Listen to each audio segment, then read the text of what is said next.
You can learn how to perform at a high level and still find yourself asking if it's working for your life.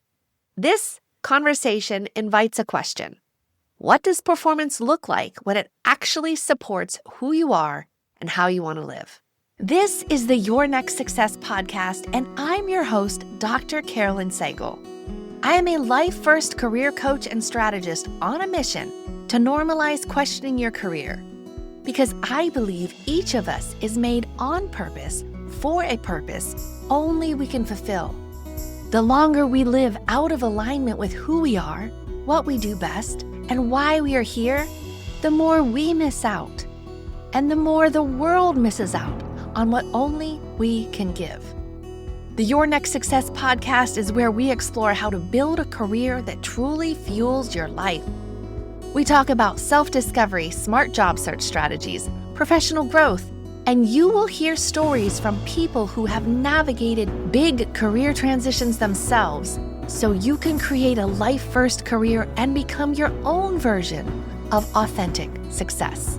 Today's guest is Rob Tracz, high-performance coach, speaker, and creator of the Prime Performance Process.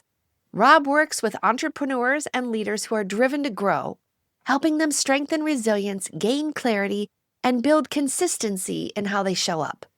His work blends performance psychology with practical strategy, grounded in the reality of what it takes to keep moving forward over time.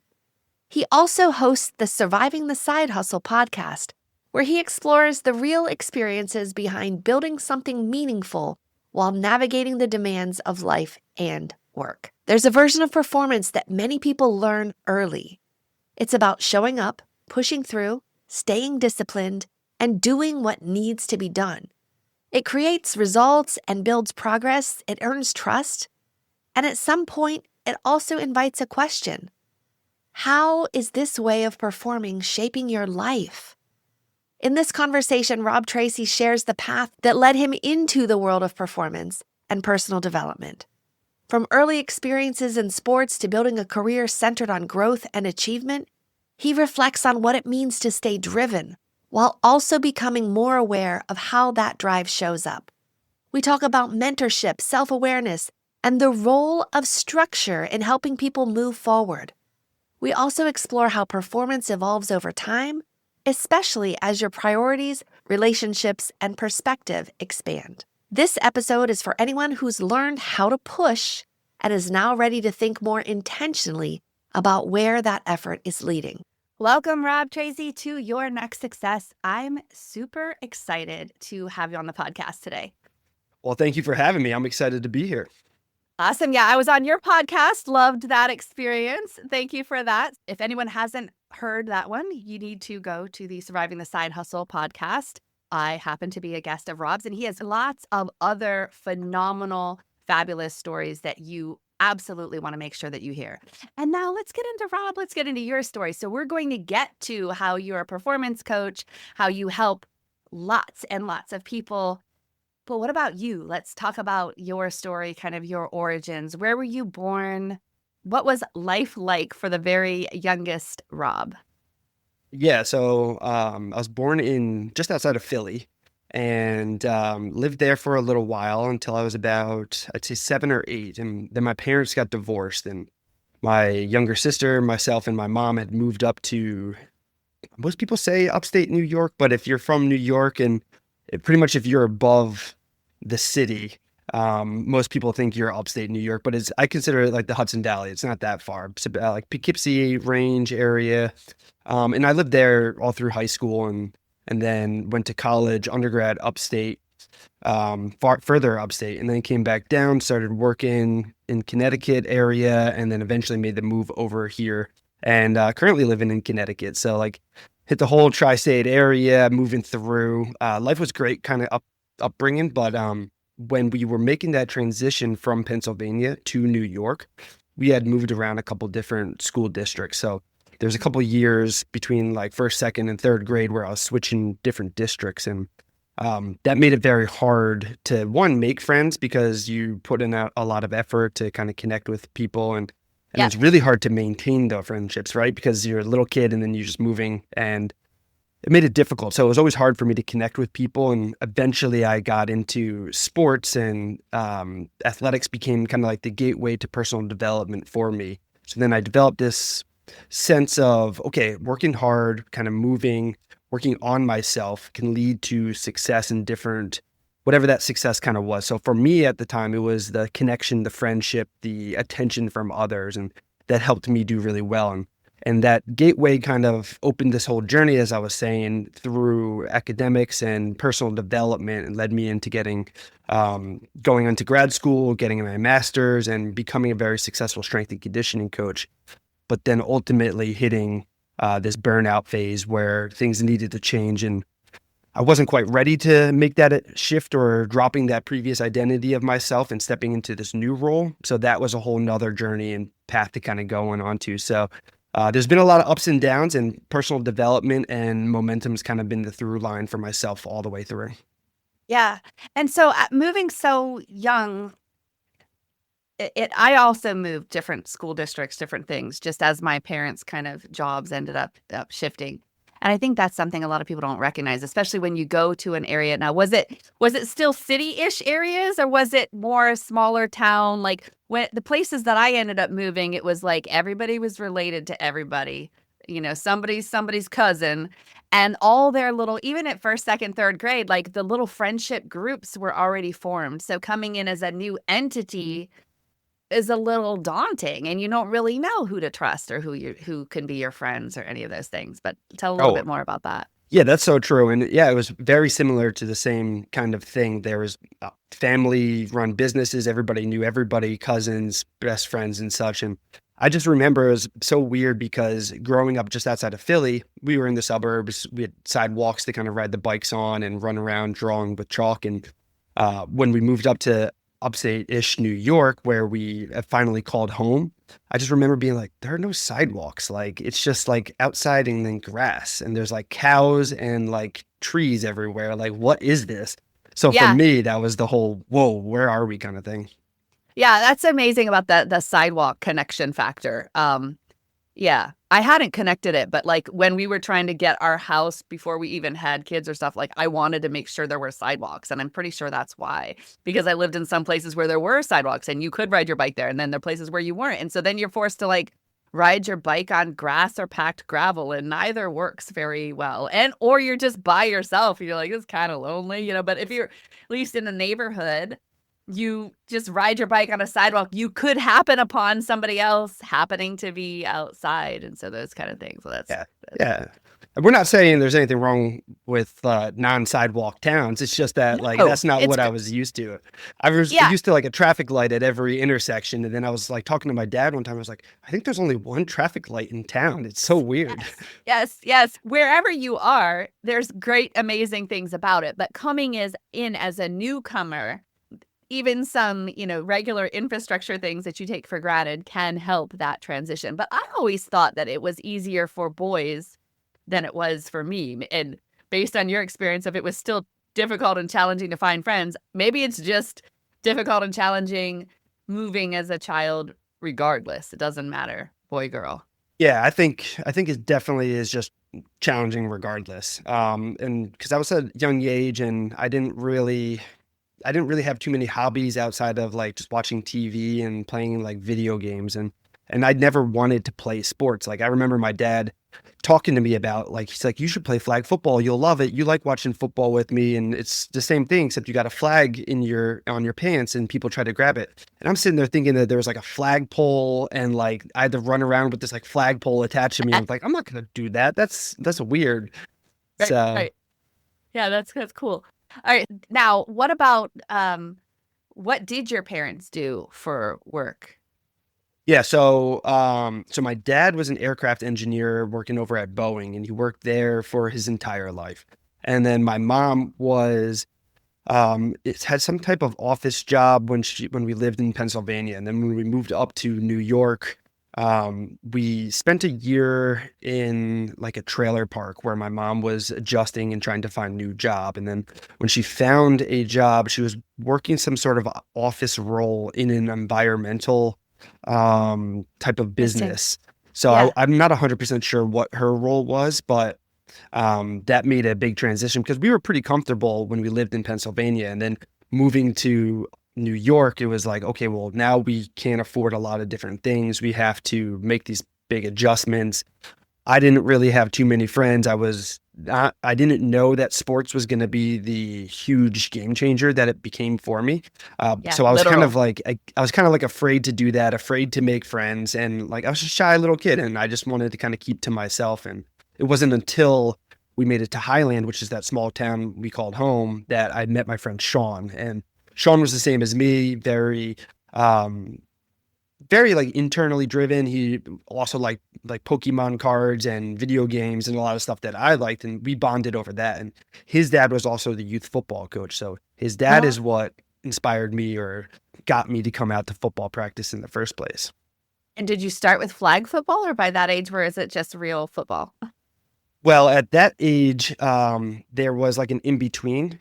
And so there's like a tackle football, but it's like for the young kids. And there's a lot of different rules on that. But the problem was because of my current hobbies at the time, I was heavier than everybody else in my grade. So the few friends that I had in my grade, I didn't even see at practice. So I had to play on the team older. So I didn't even get to play with my friend Sean or his dad. I got stuck with a new team, new coach, new people that I had no idea who they were. So it was even more traumatizing to me because I got older kids now, not making friends. I don't know what I'm doing. The very first day of football practice, I learned two major life lessons.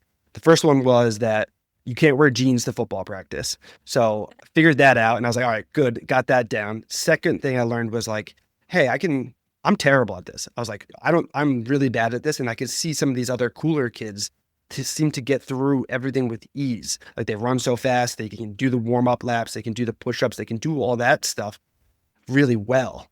And then I started to internalize that, and I'm struggling to go through like the jumping jacks and the warm-up stuff in the beginning. But my older brother was the one who kind of mentioned to me, he's like, hey, if you do these things on your own at home, that'll make it better for you to play when you're out there. So then I started to do those things on my own at home, got a little bit better in shape. And then eventually the following year, I moved into a different position, started playing a little bit better, which then led to more playing time, more friends, eventually led to more birthday parties led to better make sure your grades are doing well. So then I was like, okay, now I got to learn to prioritize, get my homework done before practice, this, and that. And that kind of became like the system that I followed for so long that helped me be successful. How much older is your brother? So he's about 4 years older than me, or I guess was. So my mom ended up remarrying and he was a stepbrother of mine. Oh, okay. Um, So did he live with you, or was this like an older brother that stayed with your dad? So this was like, is this new family older brother? Yeah. Yes. So this would be, my mom's husband's son. So he is a Uh-huh. stepbrother and he would live with us every once in a while because he still went to his mom's also. So he did split Yeah. time. And then I would see him every once in a while and he's a little bit older. So he was always like, hey, you got to start working out. You got to do things if you want to play more, have more friends and stuff like that. Oh, it's nice to him to be a bit of a mentor, like not just a brother, but like really taking that role and doing what he could to give you some helpful advice that really kind of really improved your social life, your regular life. Now, what about in school? Were there any subjects that you actually enjoyed more than others? Yeah. Thinking back on it, like I really enjoyed the school district that I kind of stayed in. I really like all my teachers. I've reconnected with a lot of them actually after undergrad and kind of like revisited the school. I've spoke at the school a few times. So it was like great teachers, great place. And they've really helped me kind of keep myself focused and kind of going through. And I remember in high school, actually, so for just to give a little background, so in high school, I played football, wrestling, and lacrosse. And football was my favorite. Lacrosse was my second favorite, but wrestling was probably my best sport. So I was a varsity captain as a freshman. Oh, wow. And so there's a lot of pressure, and my coach put a lot of expectations on me, not only for myself to do well, but then also as a role model for a lot of the other guys. So wrestling took a huge priority for me during the season.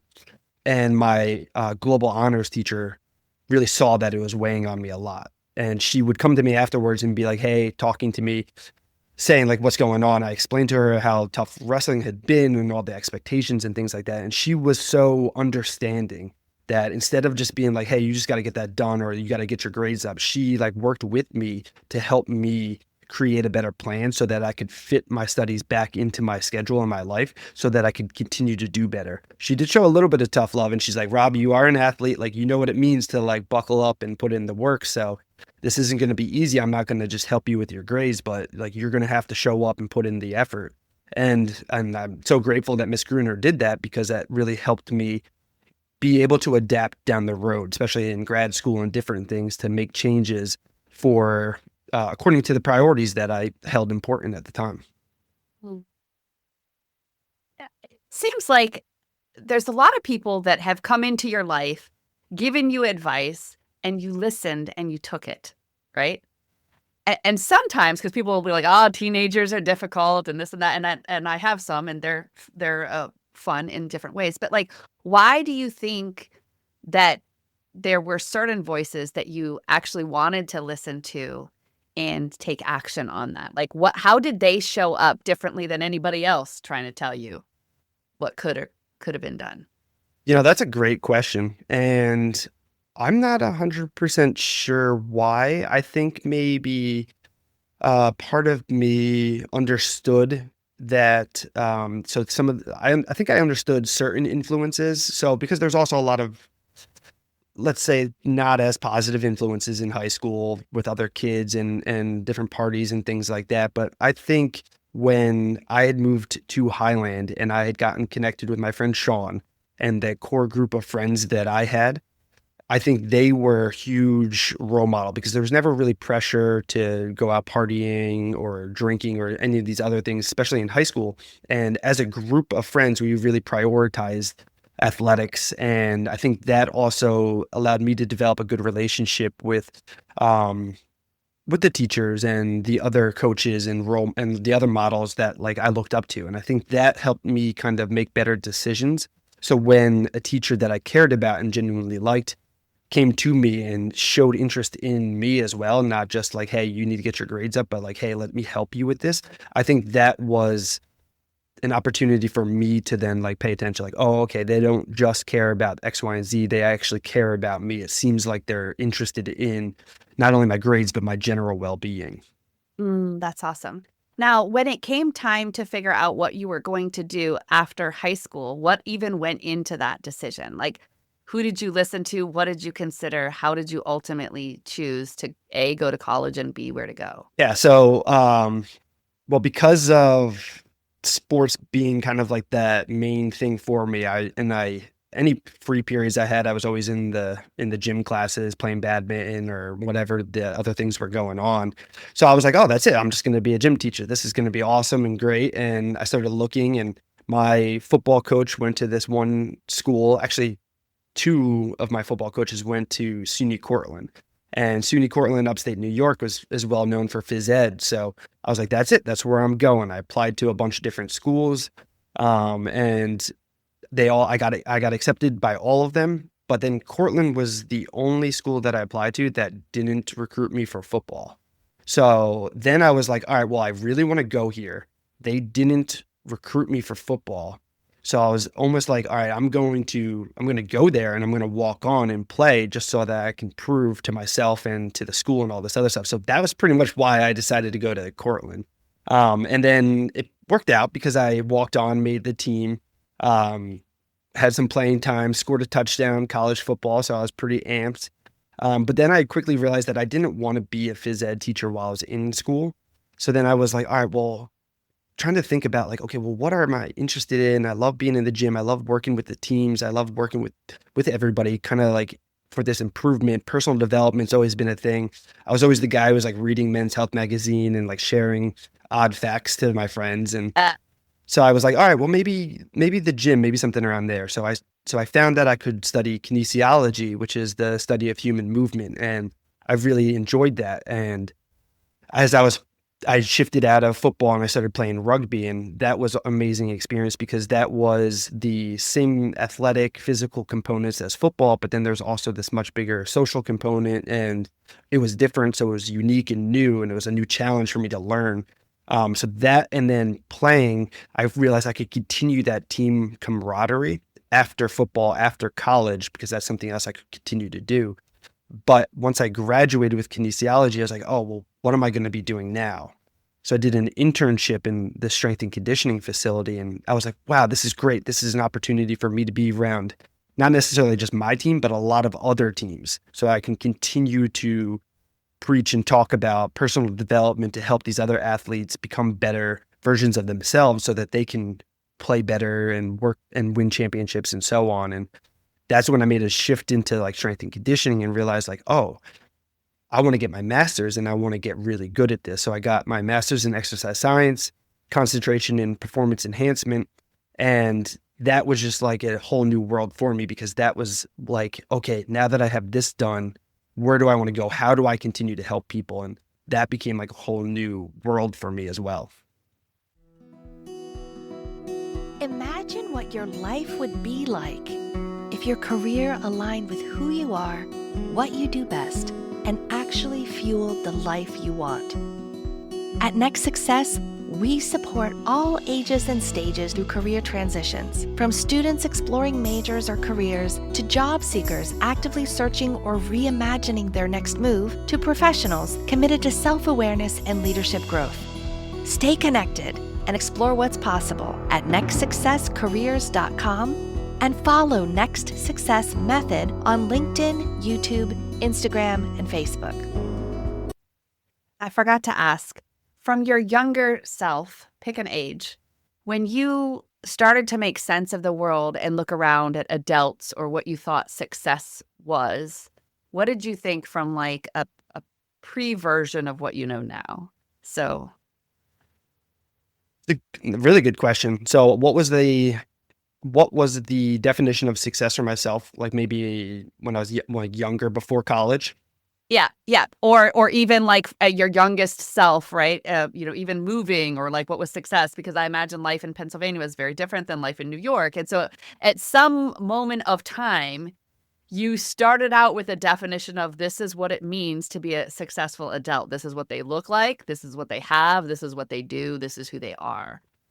I know that inevitably, those who really embrace personal development and you in all arenas and now performance coaching and all that outside of just physical things for people. I know that your definition has likely shifted, but what was it? And then we'll talk later about how did it evolve.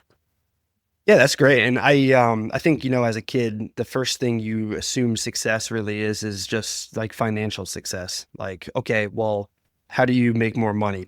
Because when I was younger, coming from a spot where we had money and what we seemed like we were comfortable to then moving to New York, living in a trailer park and then not having the same resources as a lot of other families that I grew up with made it like, okay, well, money is the top priority. So I think for a lot of the things was like, okay, well, like depending on what colleges I'm going to, like the finance thing was always something there, like having to take out the student loans, having to pay those back, all of that pressure was all on top of me. So I think at the time it was like, all right, I just need to make sure to be successful, I just need to make as much money as I possibly can.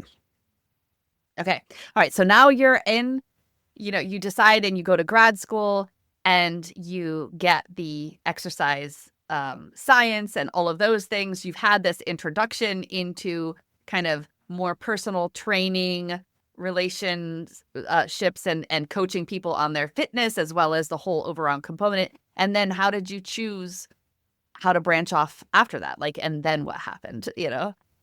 Are you familiar with strength and conditioning industry as like a professional industry by any chance? Just from hearing you say it on other podcasts, but I bet my listeners are not. So, yes. So there's typically like two main routes. There's obviously a lot of things you can do, but usually you either try to go collegiate, working with different high school, college, maybe even professional teams and try to work with a single organization and then hopefully build yourself up to the bigger, more lucrative organizations. But with that, there's a lot of job insecurity. So you don't know where or how long you're going to be in one spot. If the head coach gets fired, you might lose your job when a new coach comes in, brings a different staff. So that was always kind of uncertain for me. So I decided to go the opposite one, which is the private sector, which tends to be a little more entrepreneurial. You get to kind of control your schedule, owning a gym. You get a lot more control over things. And when I took that step, I realized that the ceiling for how much money you can make is so much higher compared to the college and professional setting, because the more clients, the more people you bring in, the more money you can make. And then I realized the more hours that I work, the more money I could bring in. So when I started doing that, I quickly scaled my book of business up to this point, working 15, 16, 17-hour days, training sessions back to back to back, starting as early as 3 a.m. sometimes and not ending till around 10 on other days. Doing that 7 days a week for almost 3.5 years straight, like holidays, birthday parties, like I worked through all of it. And on paper, I thought I was being had success because that's what I was doing. I was making a lot of money and I was doing really well for myself at such a young age. And I was excited and happy, and that was motivating me to keep going forward. Plus you pair my identity as an athlete and like someone tells me you can't, or you should slow down because you're working too much. That's just fuel on top of me saying like, oh, you don't think I can keep going? Let me prove it. And I would just keep driving, keep grinding, and keep hustling.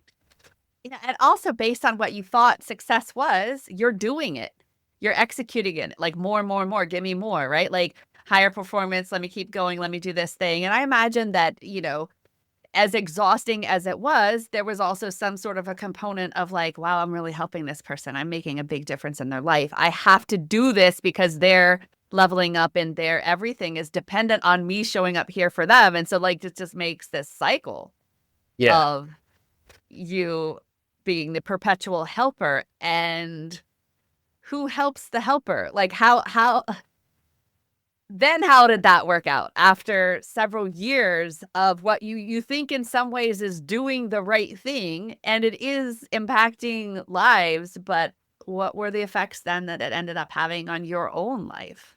Yeah. And it's great because I called that period the time when I was stuck in robot mode, right? So like robots, as at least right now with where AI is, if robots are still like super efficient, getting a lot of things done. You tell it to do A and it does B, which leads to C, and then super efficient and optimized. And that was great. And I thought I had the success that I wanted. But the problem is staying in robot mode too long, you lose out on that human side of yourself, which is like your emotions, your feelings, the awareness of what's going on.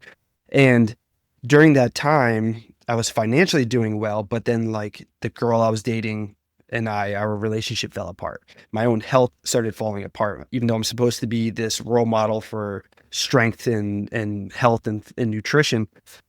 But I was eating poorly, sleeping poorly, just all these other things. And my friends stopped calling me, and my parents would just text me on the holidays because I was never coming home. I was too busy. I got clients on Christmas. I got X, Y, and Z on birthday parties. So I didn't realize that everything was kind of falling apart around me. But for the little bit that I did see, I was almost like, okay, so what? Like, I'm still wearing this badge of honor of like working harder. And one of the hardest things that I did lose, though, was my dad to pancreatic cancer. He got really sick pretty quickly. And I remember him leaving me a voicemail in the beginning of June and then passing away before the end of July. So just about 5 or 6 weeks. And that was tough. And I regret not spending a lot of time with him when I still had the availability. And that hit me. And I realized like, hey, this isn't what I want to be doing. As I mentioned earlier, he worked at Boeing and he would work for so long, but he would always talked about getting to retirement and wanting to be able to chill and relax in that free time. And then I realized that I was doing something very similar. Like, hey, I'm just working, making decent money, but I don't have anybody to spend it with. I don't have any free time to enjoy any of it. And that clicked in my head, but I didn't make any adjustments. I just went right back to that hustle. And for another year or so, I continued grinding until I finally was like, this enough is enough. This is close to what I want to be doing, but this isn't exactly it. I don't really know what it is, but something needs to change. And then that began the journey of one, developing my personal brand, but then discovering what I want to be doing, which is this prime performance coaching. And now I'm on this mission to help other solopreneurs or owner operators who were like me. They were the personal trainer, strength coach who's stepped into entrepreneurship, but they assume that the only way to achieve success is to sacrifice themselves. And I want to be that person who's there to share and show them that, like, hey, you can still achieve success, whatever that might be to you, without having to completely sacrifice yourself. Yes. Well, I want a couple things. First, I'm so sorry about your father, and I think that's a trap that a lot of us get in. We're getting into it. Even he was getting into it. It's like you just keep working and working and working and working and working, and you're thinking that the people that you love, the things that you want to do, they're always going to be there. And then after you get done working, and then there'll be another period of time where you're going to get to that, and you'll be able to enjoy, or maybe the occasional times that you've ever taken a break and gone on vacation, you can like, oh, this is kind of nice. And when I retire, or when I, I'm going to do more of these things. And then you just keep working to push yourself to that next level of financial independence, freedom. And yet in the meantime, people grow up, people get sick, this and that and the other happens. I'm curious though, I think there's another part of your story of when you were pushing so hard and working all of those hours for serving multiple different clients, then how did you switch from go, go, go, go, go mode to now, okay, it's time to wind down and time to sleep? Like, that's, I think, another thing of when you're constantly in that grind and hustle, sometimes we can end up choosing things that ultimately aren't the best for us, but in the moment there seems like no other option. So what was that like for you? Yeah, so I made the decision that, like, hey, I want to change. Something needs to be different here. I can't just trade myself for clients. And like, my clients were great, and they genuinely care about me, but they still wanted to make sure that I was there for their training session. So everyone's always like, dude, you need to take some time off. Like, you should take a vacation or something, but make sure it's not when I'm scheduled to kind of train, kind of thing.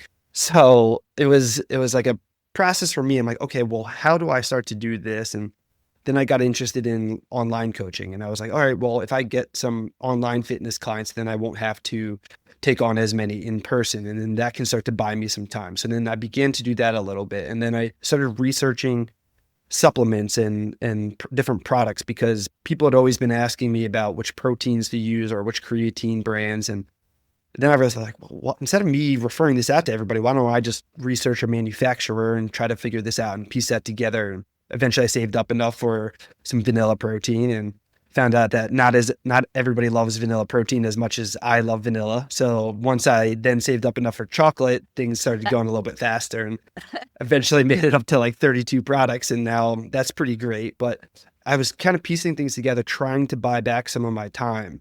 And it wasn't until I started developing my personal brand where I was like, oh, wow, I could get into speaking. I can share things. I can share the process that's helped me be successful, that's helped me bring awareness to what I've been doing to other people, and help those individuals who are who I used to be, and help guide them so they can maybe avoid some of these pitfalls. But it was a process, because I'm trying to build a bunch of things while maintaining other things, and then also trying to build back a social life, because I don't want to wake up 100 years old and still be by myself. I want to make sure that I'm out there and connecting with people. So I started juggling a lot of different things, which slowed down the progress, because diluted focus yields diluted results. So I've spread out all over the place, and I'm just like at a crawl pace.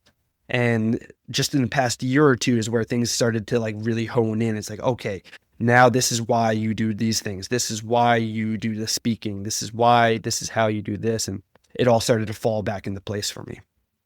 So as you are looking at your life now, because you had been work focused, but then what were some of the components? So it seems like relationships, seems like, social life, all of that. Then did you just start blocking appointments for yourself, or how did that work to reintroduce the greater good of your life, not just on a financial mission?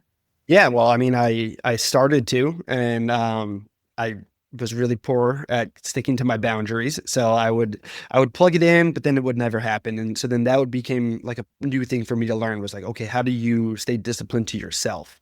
Like, I understand, like, I plug these certain times to work on the business, or certain times to like do outreach on different other areas. And eventually it became like, hey, I got to hire somebody, because if I can't hold myself accountable, I need a coach, I need a mentor, I need a strategist that'll help me moving forward. And then that allowed me to not fold on my boundaries, and allowed me to kind of dig in and dive into it. So that's why I really appreciate mentorship, not only from like the early days with Miss Gruner and Mr. Whitty and Mr. Caswell, my friend Sean's dad, as coaching mentors, but also the people that I find now that I can go to and I can seek out that'll help guide me kind of moving forward, how to help me solve the new problems that the business has developed, and how do I move forward at a rate that's comfortable and defined by me, that I'm appropriate and happy with. I think this is such an important characteristic of the top performers in any field have coaches, right? Just like if anybody's ever played a sport on their own, watched their children play a sport, the perspective from the sidelines, or the perspective from the coach, or the perspective of an older, wiser person who's already been there and played the game is way different than the person on the field in the middle of it, thinking and doing the best they can from their own lived experience thus far. So I think this is so important. And maybe it's easier coming from a sports-minded world for people to be open and receptive to coaching, but I'm so impressed that you got to yourself to a certain level and you're like, wait a minute. I need to bring in somebody on the outside to help me get to that next level of what I'm seeking. And now you do that for so many people. Yeah. And that itself is also a whole nother challenge that I needed to discover and figure out too. Like, I've definitely spent way too much money investing in coaches that weren't the right fit for me. So that's another component too, is like, okay, well, there's a lot of advice out there. Like, how do I know who to trust and who to follow? And that was a process too for me to kind of figure out, like, okay, well, is this person aligned? Again, am I listening to another Miss Gruner, or am I just listening to Joe Schmo down the road who's not really interested in my best interest? Yeah. How do you discern that a little bit? How do you start to figure that out for yourself? I think the best thing though is kind of like developing that relationship and thinking more of like a relationship kind of approach instead of just always transactional has always helped me make better decisions, right? So like, we want to do business with people that we like and trust and we know. And for me at the time, it was always like, okay, I just need to find somebody to guide me. So I would just throw money to whoever just to kind of help me get the ball rolling. But then I quickly realized, like, oh, this isn't really what I want to be doing. So then I would make a pivot, and then I'd spend more time kind of investing in learning. And in today's world, like, it's so easy to understand somebody, like, to get to know somebody, whether you can have a conversation one-on-one like you and I are having, or maybe you can't. You can still listen to the podcast and get a feel for who that individual is. You can read their book, you can consume their content. So I think it's about really aligning yourself or those people with what you're trying to build and grow. And then you can kind of follow through and then not being afraid to invest in yourself and the things that you're doing also. So like, one of my mentors, I just kind of found him, read his book, started listening to his podcast. I went to one of his workshops, met him. I thought it was awesome. Signed up for another workshop, continued working with him. And then eventually he had an opportunity for me to come on and become a facilitator for him. So now I'm continuing to develop the relationship with him as things are growing for him. He's helping me grow. And that's just so valuable, being able to develop the relationships. That's awesome. How do you find people now that end up working with you as their coach? Like, where are your people? What are they doing for you to be able to find them? Yeah, it's tough, right? Because the people who've gotten the best results from working with me are like that younger version Rob, who's just like grinding in the gym, where they don't really have a lot of time going out to connect, or maybe they're not even sure that they need the help. So for me, the way that I get connected is through having genuine conversations. It's that relationship kind of growth thing, connecting with you and being clear on who it is that I can help, and then providing value to that individual that I'm speaking with.